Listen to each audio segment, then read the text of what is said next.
Газадагы окуялар дээрлик күн сайын дүйнөнүн көңүл чорунда болуп келет. Биз деңиз жээгиндеги Газа тилкеси тууралуу маанилүү фактыларды тизмектеп чыктык. Газанын калкы 2 миллиондон ашат. Тургундардын басымдуу бөлүгү 18 жашка чейинки балдар. Калктын 3төн 2 бөлүгү расмий түрдө качкындар. Башкача айтканда, алар же алардын ата-бабалары 1948-жылга чейин азыркы Израилдин аймагында жашап келишкен. 2024-жылга карата дүйнө жүзүндөгү палестиналыктардын жалпы саны дээрлик 15 миллионго жеткен. Алардын ичинен болгону 5,5 миллиону азыркы Палестина аймагында, Газа тилкесинде жана Иордан дарыясынын батыш жээгинде. 1 миллиондон ашыгы Израилдин аймагында, калгандары башка араб өлкөлөрүндө жана дүйнөнүн ар кайсы булуң бурчунда жашайт. 90%га жеткен жумушсуздук 2007-жылдын июнь айы Газанын тарыхындагы бурулуш учурларынын бири болгон.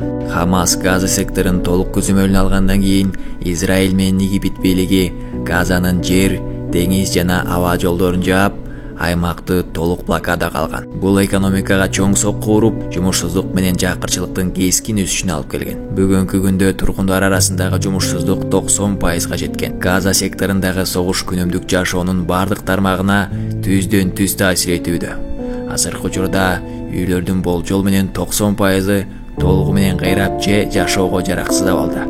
Билим берүү тармагы да чоң жоготууларга учураган. Расмий маалыматтарга караганда, мектептер менен университеттердин 90%ы ар кандай деңгээлде жабыркаган. Алар толук кайра курууну же оңдоп түзүүнү талап кылат. Палестинанын экономика министринин маалыматы боюнча, аймактагы имараттарды калыбына келтирүү үчүн жалпы 54 миллиард доллар керектелет. Ачык асман алдындагы түрмө.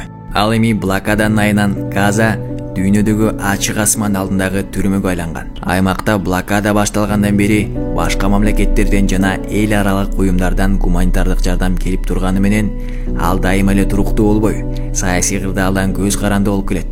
Газадагы калктын 80%ы гуманитардык жардамга көз каранды болгон. 2023-2025 жылдары Газа секторуна 1,5 миллион тонна гуманитардык жардам жеткирилген. Дүйнөлүк банктын 2024-жылкы маалыматына ылайык, калктын дээрлик 100%ы жакырчылыкта жашайт. Конфликт баштала электе бул көрсөткүч 65%га жакын болчу. Үй бүлөлөрдүн басымдуу бөлүгү бир күндө бир эле жолу тамактанат. Качкындар жайгашкан лагерь. Жабалия Газа секторундагы качкындардын 8 лагеринин ичинен эң чоңу. Бириккен Улуттар уюмунун 2023-жылкы маалыматына ылайык, бул жерде 100 миңден ашык палестиналык качкын жашайт. Лагерь алгач 1948-жылдагы согуштан кийин курулган. Аянты болгону 1,5 чакырымга жетпеген кичинекей жерде болсо дагы, дүйнөдөгү эл жыш жайгашкан аймактардын катарына кирет. Журналисттердин өлүмү. Акыркы 2 жылда Израиль аскерлеринин Газага болгон чабуулунан улам 242 журналист мерт болгон. Бул экинчи дүйнөлүк согуш учурунда каза болгон журналисттердин санынан дээрлик 4 эсе көп. Жаңы тарыхта буга чейин эч бир куралдуу жаңжалда мынчалык көп журналисттердин өмүрү кыйылган эмес.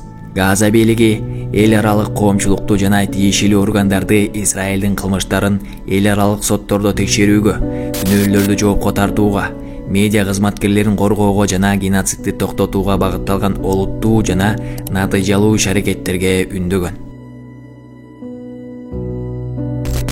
Деңизге аккан саркынды суулар.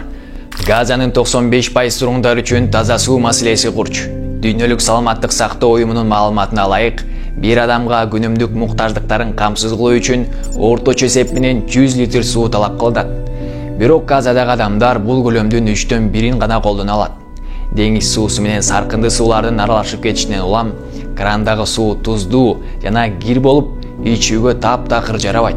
Бириккен Улуттар уюму Израилдин суу, электр энергиясы жана күйүүчү май жеткирүүнү токтотуу чечимин ичүүчү суунун курч тартыштыгына алып келерин эскерткен. Жергиликтүү бийлик тургундарды сууну үнөмдөөгө чакырат. Ошондой эле күйүүчү майдын тартыштыгынан улам тазалоочу жайлар иштен чыгып, күн сайын миллиондогон тазаланбаган саркынды суу түз эле деңизге агызылып атканы маалымдалат. Газа тууралуу дагы кандай маалымат билесиз? Комментарий калтырыңыз. Сиздер менен мен Эржан Шаршеев болдум. Көрүшкөнчө.